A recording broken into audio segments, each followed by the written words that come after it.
Bonjour à tous, on va parler de Vénus en Verseau qui va rentrer donc le 16 à 16h06 temps universel, donc ça fait 17h06 en temps normal, que j'ai fait une petite pirouette de manière à faire en temps universel. Vénus Verseau, elle vient rejoindre Mars, Pluton, dans le signe libertaire, dans le signe uranien. Elle amène un petit peu de passion, elle amène un petit peu aussi de rondeur, mais c'est une Vénus très particulière dès lors qu'elle est dans le Verseau. Et si vous avez des Vénus Verseau, je languis d'avoir vos commentaires. En dessous, n'hésitez pas à me partager vos expériences, parce que pour moi, votre retour est important. Je m'excuse, j'ai pas toujours le temps de répondre à chaque commentaire. Par contre, soyez assurés que je les lis tous et ça me touche beaucoup. Donc j'aimerais bien avoir votre vision à vous de Vénus en Verseau, qui est une planète très indépendante. Autant Vénus, elle vient nous parler en temps normal d'amour, d'affect, de diplomatie, de partenariat, d'association. Et pour être en couple, il faut être deux. Autant là, elle prend une tournure complètement différente, c'est-à-dire qu'elle veut bien accepter le partenariat, à condition de ne pas perdre son individualité et ce qui la caractérise en tant que personnalité. On est dans une Vénus qui est amoureuse des expériences de la vie, qui est amoureuse de sa propre liberté, et elle a du mal à accepter l'idée d'y renoncer, ne serait-ce que pour faire couple. Alors ça va donner une configuration un peu différente entre les hommes et les femmes. Chez les hommes, ça va donner des hommes très indépendants, très libres. Ça ne veut pas dire qu'ils ne vont pas s'engager dans un couple. Ça ne veut pas dire qu'ils ne vont pas avoir de relation. Mais il faudra que leur partenaire soit adaptable, qu'elle accepte leurs préoccupations qui ne seront pas forcément celles du couple. Alors ça peut être le travail, ça peut être les amis, ça peut être les passions, les voyages, peu importe. Mais il y aura quelque chose qui sera de toute façon en dehors de la norme. Vénus en Verseau, elle ne supporte pas l'idée du quotidien. Elle ne supporte pas la routine. Elle a du mal avec les contraintes. Ça ne veut pas dire qu'elle ne peut pas avoir d'enfants ou une vie familiale. Mais quand elle sera avec ses enfants, par exemple, elle aura une vision beaucoup plus libre de l'éducation, beaucoup plus ouverte et beaucoup plus bienveillante. Alors, pour une femme, tout va dépendre un petit peu de la coloration du thème et de ce qui se trouve alentour.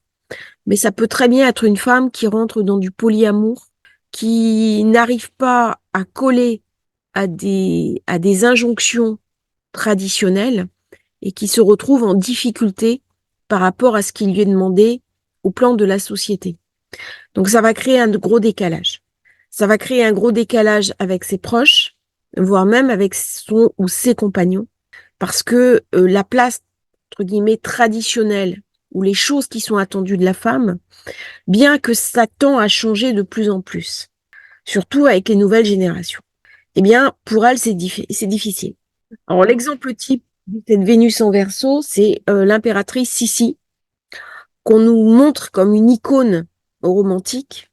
Et en fait, quand on va voir son musée à Hofburg, c'était surtout une femme très libre, qui ne supportait pas les conventions, qui ne supportait pas l'enfermement, qui avait besoin d'espace, besoin de voyager, besoin d'explorer le monde, et qui a été profondément malheureuse dans la place où sa famille et la société et l'empereur l'a mise. Donc c'était une femme fascinante, une femme très intelligente.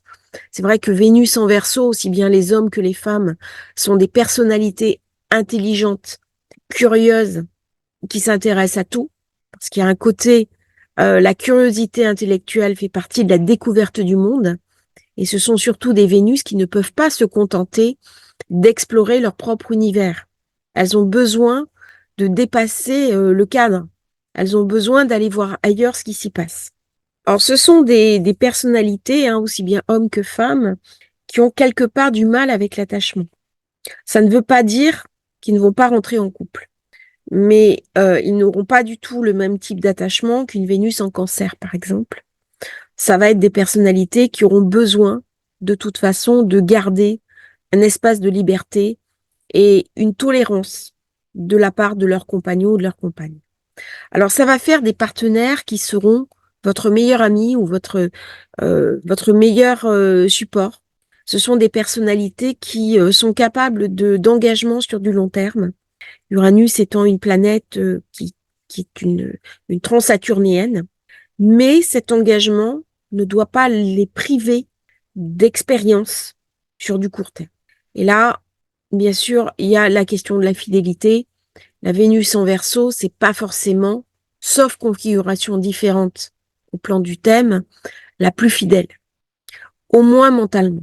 Ça ne veut pas dire forcément qu'elle va passer aux actes, mais mentalement, elle a quand même du mal à se limiter à une seule personne. C'est aussi une Vénus qui ne va pas supporter la jalousie. Elle ne va pas supporter la possessivité.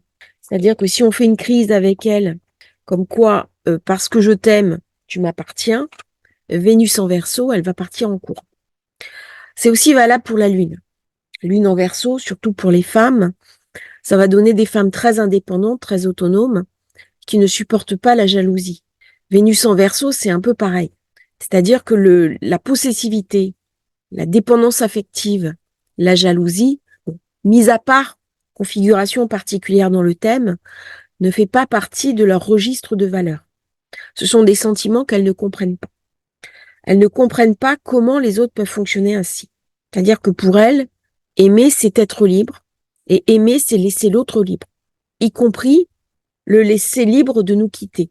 C'est-à-dire, on ne peut pas s'attacher à une personne qu'on va emprisonner.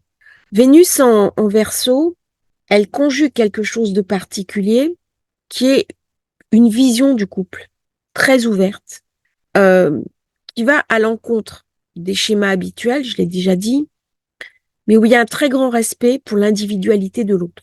C'est-à-dire, elle ne va pas chercher à changer l'autre. Elle va considérer l'autre comme un entier, comme une personne, pas comme un rêve. Elle est pas du tout rêveuse, hein, euh, Vénus en Verseau. Tout au moins pas au plan lunaire ou au plan neptunien. Elle est très pragmatique. Elle est très concrète. Alors que même qu'on est en signe d'air. Parce que elle sait que nous sommes des individus. Et à partir de là, elle va s'attacher à une personne en particulier et pas à une idée, notamment pas une idée du couple ou pas une idée abstraite de ce qu'elle pense être le couple. Donc ça va donner une personne de grande qualité, capable d'accepter l'autre dans ce qu'il est, dans ses qualités et ses défauts. C'est un petit peu le pendant de son indépendance. C'est une Vénus aussi qui se sent très à l'aise dans tout ce qui est réseaux sociaux, communication Internet, digitalisation, qui n'hésitera pas à rencontrer quelqu'un sur Internet, même à l'époque où ça ne se faisait pas encore. Elle est en avance sur son temps. Elle pense déjà le monde de demain. Alors, c'est une Vénus qui peut chercher aussi, alors en fortiori avec Pluton et Mars, parce que là, ça la rend très sexuelle, ça la rend très, très charnelle, à vivre des expériences sensuelles, voire sexuelles, qui sont à la marge, avec des expériences de tout type.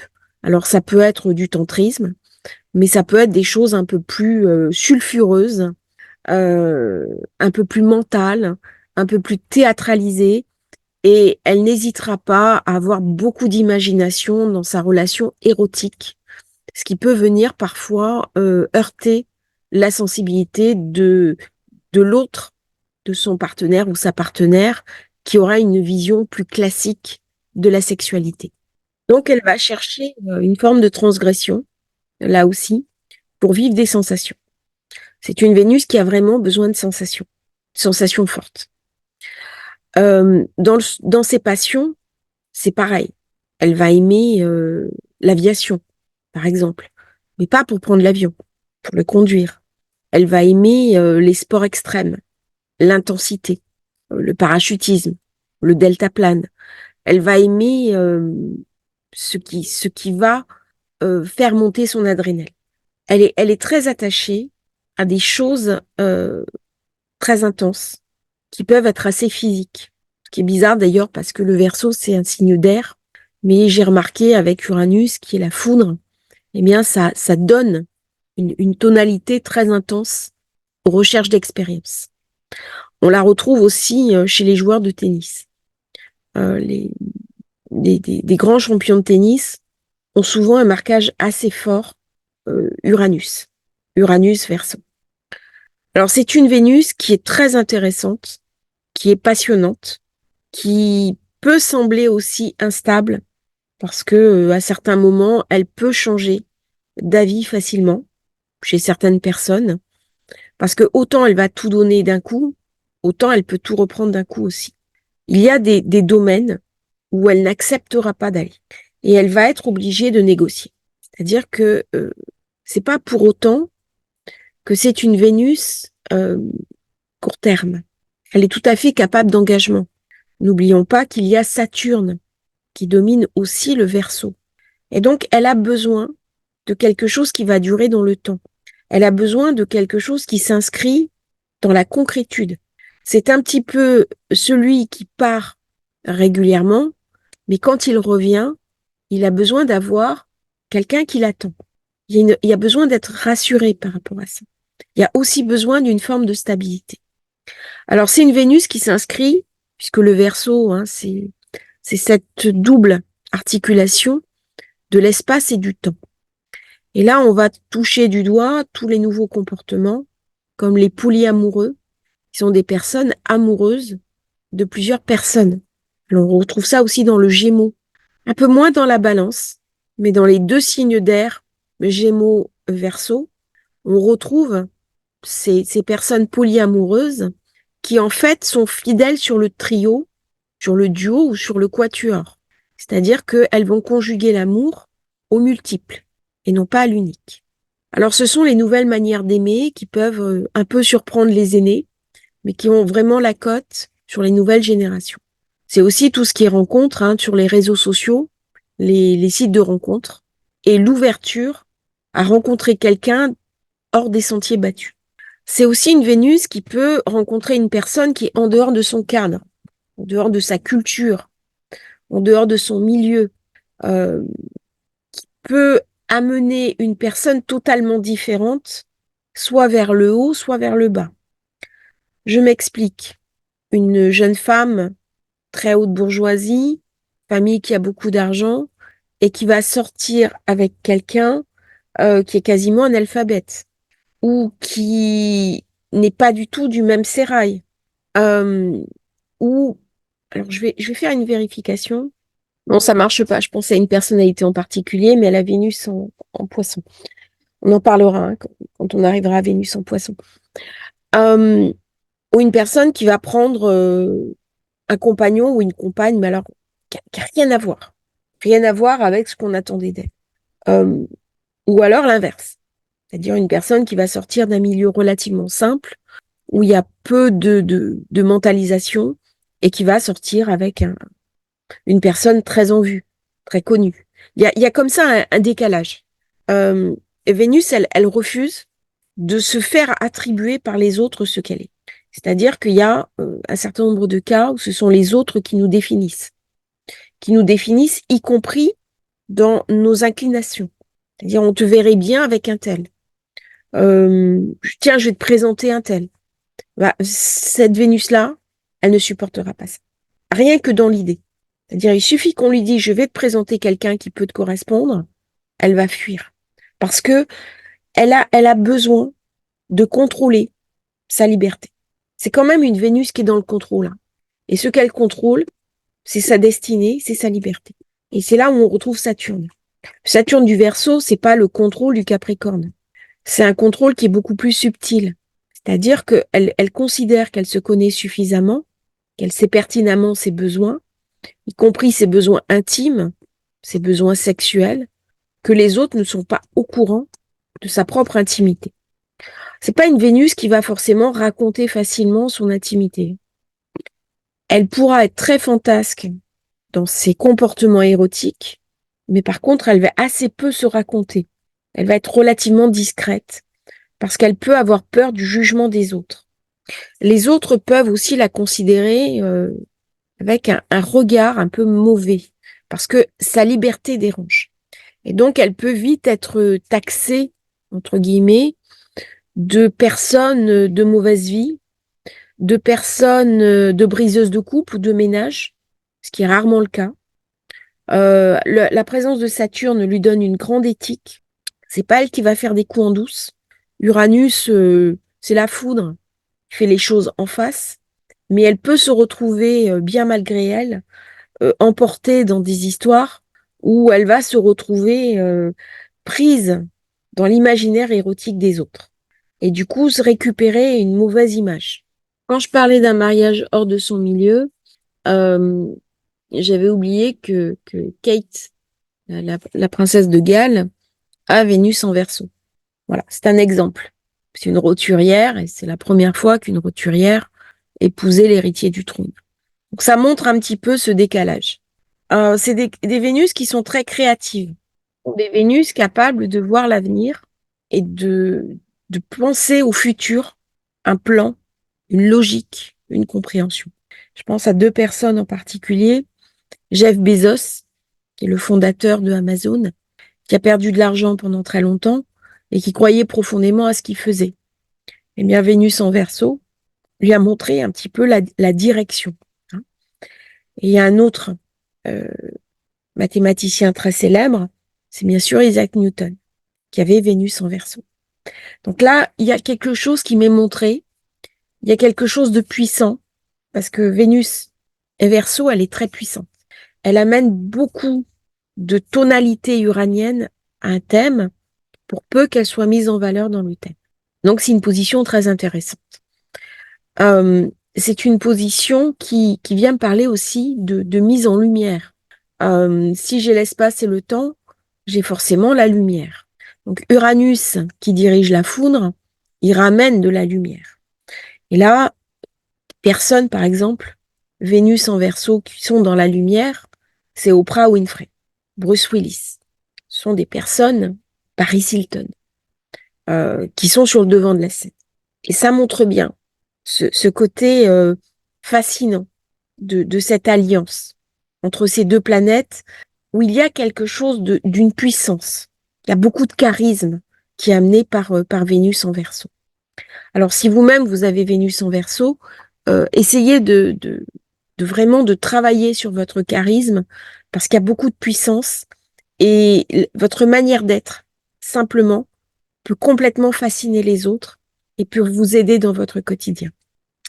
Alors le passage de Vénus en Verseau, bah, la première chose que Vénus fait, elle rencontre Pluton. Donc elle va être amenée à se transformer.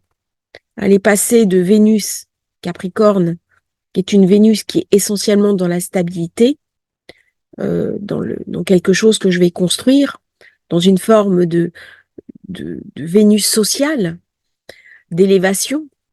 C'est une Vénus qui est réaliste, à quelque chose de beaucoup plus fantasque, de beaucoup plus imaginatif, et une Vénus futuriste. Cette transformation par Pluton, alors même qu'elle va faire une conjonction étroite à Mars, qui n'arrive pas systématiquement, c'est assez rare, hein, cette conjonction Vénus-Mars au degré près, eh bien là, on est dans une configuration qui est particulière. Alors même que Vénus passe régulièrement dans le Verseau, mais ce contact à Pluton à 0 degré, il y a quelque chose à regarder. Ça veut dire quoi? Ça veut dire que nous allons voir dans les temps qui viennent, dans les semaines qui viennent, des changements sociaux, des bouleversements sociaux, des explosions sociales, des choses qui vont révolutionner éventuellement les manières. Là, il y a quelque chose de révolutionnaire, il y a quelque chose d'un changement profond, les manières d'aimer, de voir le couple, de comprendre la conscience de l'autre. Alors, j'ai entendu un astrologue qui parlait de la possibilité d'amoureux virtuels, de robots érotiques. Euh, alors, je sais que ça va heurter la sensibilité de certains. Je reçois des messages dans ce sens-là, mais en attendant, c'est fort probablement ce qui risque d'arriver à court terme avec cette configuration-là. Parce que il y a une expérience qui est présentée, un contact très charnel entre les trois quelque chose de très transgressif, quelque chose de très futuriste. Et c'est bien là le problème. C'est bien là le problème. C'est-à-dire que si Vénus, Mars, Pluton adorent ce côté futuriste, adorent ce côté décalé, c'est aussi toute l'immersion dans le métaverse, dans des univers qui sont complètement euh, parallèles, ce qui convient très bien au Verseau. La question va se poser de la réalité. Est-ce qu'il y a encore une place pour un amour avec toutes les contraintes que ça impose en face-to-face? Alors la réponse sera oui. La réponse sera oui. Par contre, on s'aperçoit que les nouvelles générations, sans doute aussi du fait des écrans, ont de moins en moins de relations intimes, sont de moins en moins attirées par le couple et en particulier la relation avec l'autre. C'est en train de voir euh, et de créer des personnalités très individuelles et c'est un des risques du Verseau. C'est l'individualisme extrême et non plus le renforcement de l'individualité. Et donc, si je suis dans l'individualisme extrême, je ne peux plus rencontrer l'autre. Ou alors, je vais rencontrer l'autre comme le propre miroir de moi-même dans une fonction narcissique. Il n'y a que l'avenir qui dira ce qui sera vraiment important pour les nouvelles générations. C'est eux qui vont se définir. C'est-à-dire que l'ancien n'a jamais raison par rapport au nouveau. C'est toujours le nouveau qui a raison. C'est toujours les jeunes qui ont raison sur les anciens. Pourquoi? Parce qu'ils sont l'avenir. Donc quand il y a une valeur qui est divergente, c'est toujours la nouvelle valeur qui l'emportera de toute façon sur l'ancienne. C'est comme ça depuis que le monde est monde. Alors ça peut heurter des sensibilités, mais c'est une réalité. Et c'est aussi cette réalité que Vénus-Mars, Pluton vient nous raconter.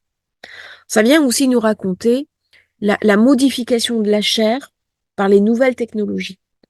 Alors, la réparation du cerveau avec des puces, c'est vrai que quand une personne est paraplégique, tétraplégique, la possibilité qu'on lui implante une puce dans le cerveau pour lui permettre de vivre normalement, c'est une idée assez séduisante. Alors, j'ai des personnes qui me disent mais c'est impensable. Oui, mais imaginez une personne qui n'a plus l'usage de ses membres. Eh bien, je pense qu'elle sera très séduite par l'idée d'une réparation corporelle, même si on rentre là dans une forme de transhumanisme. Vénus Verseau, elle vient nous raconter peut-être une réalité corporelle augmentée. Alors, c'est pas l'homme bionique, bien que ça puisse l'être.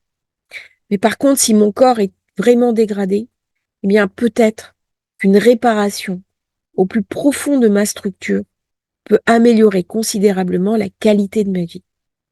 Et Pluton en Verseau va venir amener un changement de regard sur comment nous percevons notre propre corps, comment nous percevons notre propre liberté et la liberté aussi de disposer de notre propre corps. Alors, comme elle est à 90 degrés du Scorpion, elle vient me parler aussi quelque part de la mort. C'est la quatrième zone après le Scorpion. C'est la maison 4 de la 8. Et donc, ça vient me parler de toutes les tensions qu'il y a actuellement autour de l'euthanasie.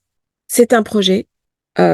C'est aussi l'idée que l'on dispose librement de son corps et qu'on ne doit rien à personne. Et ça, c'est complètement des valeurs uraniennes.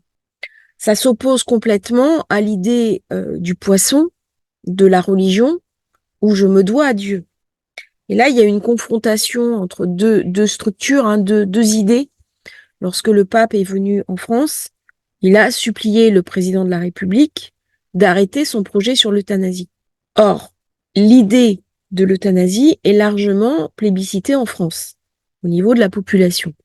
Alors, quand je parle d'euthanasie, je parle de situations finales, c'est-à-dire de personnes qui, de toute façon, sont condamnées à brève et moyenne échéance et pour leur éviter un certain nombre de souffrances.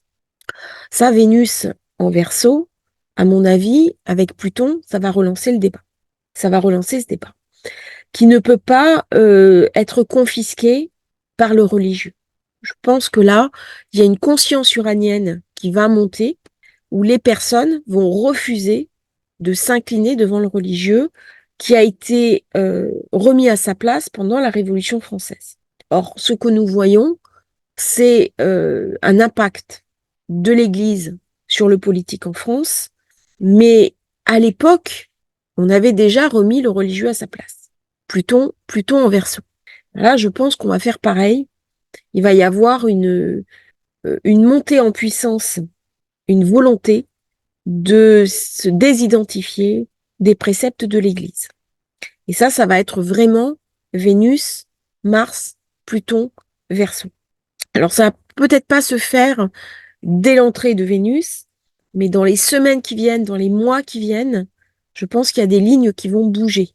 Ça va pas être mis en priorité à l'agenda de la présidence, mais il va y avoir une pression forte pour regarder autrement le droit de mourir dans la dignité et le droit de mettre un terme à ces jours de manière volontaire, de manière assistée, de manière accompagnée, sans pour autant en passer par une souffrance extrême que ne permet pas en fait la réglementation actuelle. C'est ce qu'on a vécu en fait durant l'époque du Covid, où malheureusement il y a des choses qui ont été faites dans les EHPAD au niveau des personnes âgées. Et là, on parle de Saturne parce qu'elle n'avait pas la possibilité physique de supporter, par exemple, des réanimations. C'est vrai qu'une réanimation, être mise sous réanimateur, c'est très dur physiquement et certaines personnes n'avaient pas la capacité physique. Donc, il a fallu faire un choix et un choix abominable. Un choix que beaucoup de personnes n'ont pas compris, ce que je peux très bien entendre, et ce qui est tout à fait légitime dès qu'on est dans l'affect. C'est tout à fait normal. Là, dans les propos que j'ai, je suis un peu dans la divergence. Je comprends très bien que quand c'est un de ses proches, ça peut être une décision qui est absolument abominable et terrible. C'est terrible à vivre. Dans l'idée, c'est terrible. Mais Vénus, Pluton, Mars, elle vient me raconter aussi des réalités de la vie. Elle vient me remontrer quelque chose que j'ai perdu de vue, qui est aussi ma propre finitude. On est en maison 4. La maison 4, c'est la fin des choses. Je suis par rapport au Scorpion. Alors, elle vient me raconter aussi, on va repasser du côté de la vie, parce que Pluton, lui, vient me raconter la pulsion de mort, Thanatos, mais Uranus en Taureau, il vient me raconter la pulsion de vie. Comment je vais pouvoir, dans ce temps qui m'est imparti sur Terre, profiter au maximum de la vie et peut-être pour accomplir une œuvre. Et une œuvre notamment peut-être artistique, peut-être intellectuelle, mais là, Vénus vient me parler de ce sens à donner aux choses. C'est-à-dire la maison 11, c'est la maison des projets, des projections. On y aborde aussi la question du sens. Et là, elle va me poser vraiment des questions clés. Qu'est-ce que je veux faire de ma vie? Alors, on la retrouve dans plusieurs secteurs. Mais qu'est-ce que je veux faire de ma vie? Pas au sens du projet que mes parents avaient pour moi, mais bien dans une projection sur l'avenir. C'est-à-dire, qu'est-ce que je peux faire pour les nouvelles générations? Qu'est-ce que je peux faire pour les générations futures? Est-ce qu'on n'est pas en train de détruire la biosphère? Est-ce qu'on n'est pas en train de détruire pour de la consommation à outrance la possibilité même d'un avenir avec une biodiversité? Tout ça, c'est des questions Verseau. Et il y va y avoir, dans ces temps qui viennent, dans cette conjonction Vénus-Mars, qui seront passés par Pluton, une véritable prise de conscience sur la nécessité de protéger l'avenir. Alors là, je vais reparler de quelque chose. Je ferai sûrement une vidéo à part sur la dénatalité du monde. On voit que la natalité baisse.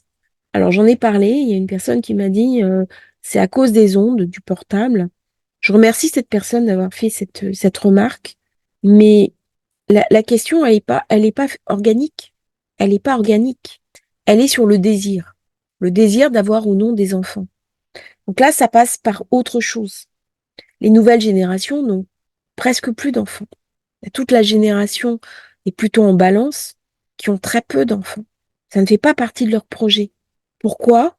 Parce que pendant des années, ils ont vécu dans un monde, entre guillemets, no futur. C'est-à-dire, à entendre sans arrêt, la France n'a pas d'avenir, le monde n'a pas d'avenir, le monde est en train de mourir, avec des fantômes près d'eux. Il y a eu aussi l'augmentation du coût de la vie, en particulier l'augmentation du logement, qui ne favorise pas le fait de créer une famille, de fonder une famille. Parce que si mon logement est trop cher, comment je vais faire pour avoir 1, 2 ou 3 chambres pour mes enfants? Le Verseau vient reposer la question de l'avenir. C'est-à-dire qu'à un moment donné, pourtant le Verseau est très autonome, très indépendant, mais il peut très bien avoir des enfants. Quand le Verseau a des enfants, il les autonomise très jeunes, très tôt. Il y a beaucoup de bienveillance dans son éducation. C'est pas du tout une éducation traditionnelle. C'est le parent qui va même déléguer des choses à son enfant, parfois trop jeune. Il va avoir tendance à le parentaliser un petit peu trop, et surtout trop tôt. Ça, c'est un des critiques qu'on peut faire à Uranus, mais il vient surtout me parler de la possibilité, de la nécessité de créer un avenir. C'est-à-dire que je ne peux pas continuer, comme faisaient par exemple les Plutons en Lion, qui se sont révoltés contre le monde avant, mais ils ont créé un monde à leur mesure, un monde quelque part à leur dimension. Et au jour d'aujourd'hui, Pluton qui est en Verseau, donc qui est à l'inverse des valeurs d'après-guerre, c'est-à-dire on va peu à peu s'éloigner de ce monde qui a été créé à partir de Yalta et de Bretton Woods. Eh bien là, on vient me raconter par Vénus-Mars qu'il y a la nécessité de réimaginer un monde futur pour que Vénus puisse s'épanouir. C'est-à-dire que Vénus, c'est le corps, c'est la corporalité. Mais Vénus-Mars, c'est aussi la reproduction. C'est la capacité à engendrer. C'est la capacité à être le yin et le yang au plan charnel. Quand j'ai Vénus-Mars, on vient me parler aussi de reproduction. Et de reproduction dans ma capacité à avoir des enfants. Alors bien sûr, ça parle des nouvelles technologies reproductives, comme la FIV, comme toutes les techniques de procréation médicalement assistée, toutes les techniques qui vont aider à la maternité. Mais avant de parler de technique, il faut d'abord parler d'idées. Il faut d'abord parler de désir. Il faut d'abord parler d'envie de créer une famille. Et c'est ça aussi que Uranus, dans le Taureau, vient me raconter. Alors, on va parler un petit peu 5 minutes quand même de ce thème parce que je le mets depuis le départ. Voilà, Vénus est sur l'Ingre. Donc la conjonction Pluton-Mars, j'en ai parlé. Très beau trigone avec la Lune. Il y a quelque chose d'une espérance qui est portée. Il y a quelque chose d'un espoir. Il y a quelque chose de très... voilà, il y a beaucoup de réunions internationales. On travaille. On voit en ce moment les tensions qu'il y a au Moyen-Orient qui ne cessent de s'amplifier et avec un risque, j'en avais parlé, d'explosion et de choses très dures avec Mars-Pluton. Et j'espère que Vénus, on voit à quel point la diplomatie pousse, notamment Nouvelle-Zélande, Australie, qui normalement sont des pays qui parlent assez peu sur la scène internationale, se sont engagés pour essayer de calmer le jeu. Donc ça vient d'assez loin. Maison 7, très représentée, donc toujours avec ce carré Soleil-Uranus, qui amène une forme d'instabilité, de tension aussi, de fébrilité d'une manière générale, d'autant que Mercure est de la partie aussi. Donc ça ramène beaucoup d'inquiétude, beaucoup d'angoisse, beaucoup de fébrilité, beaucoup d'instabilité. Maison 8, j'ai Saturne, Neptune. Alors Neptune vient ramener beaucoup d'idéal. Neptune, là, il ramène de la religion, il ramène de la foi, il ramène de la croyance.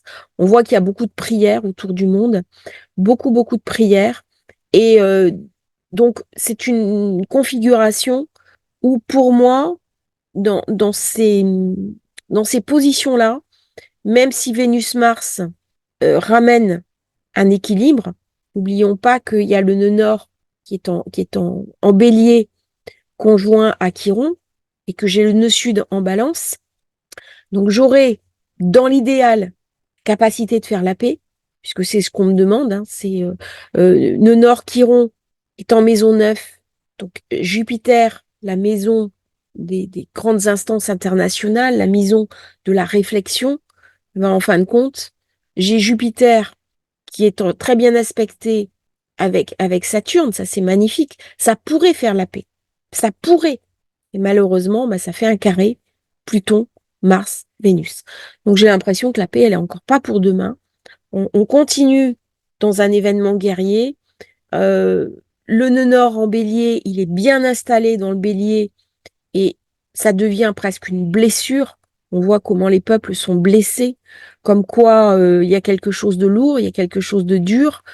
Et de toute façon, la chute d'Uranus en taureau ramène quelque chose d'assez dense, d'autant qu'il y a ces deux configurations, Uranus, le taureau, nœud nord, bélier, ça ramène quelque chose d'assez sombre, alors même que Vénus-Mars aurait pu proposer un plan de paix.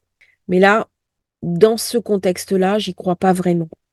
Alors, je vous invite quand même à prendre soin de vous. C'est pas parce que le monde est en train de devenir fou qu'on est obligé de sombrer avec lui. Prenez des précautions, prenez du temps pour vous, pour savourer un petit peu cette Vénus qui va venir tempérer quand même. Euh, C'est-à-dire que Mars va pas pouvoir faire tout ce qu'il voulait par rapport à Pluton. Hein, il est tenu, il est sous contrôle des instances internationales. Là, la maison 11, c'est la maison des instances internationales aussi. Hein. Donc, il y a quelque chose d'un contrôle supra-étatique. On peut pas faire n'importe quoi. On est sous le regard. Et donc, si je suis sous le regard, il y a des choses que je vais être obligée de mesurer. Hein, parce que l'opinion internationale, elle est quand même très vigilante actuellement. Donc, prenez du temps pour vous. Regardez un petit peu ce que vous voulez faire de votre avenir. C'est la très bonne période pour ça, pour faire un point professionnel, essentiellement, faire le point sur ces projets et pour mettre en place de nouveaux projets. Merci d'avoir suivi cette vidéo. J'espère qu'elle vous aura intéressé. N'hésitez pas à liker, à vous abonner à la chaîne. Et si vous souhaitez commander votre thème de naissance, votre révolution solaire, vous avez le lien dans la description. Belle journée à tous et à bientôt pour une nouvelle présentation sur Astrologie Facile.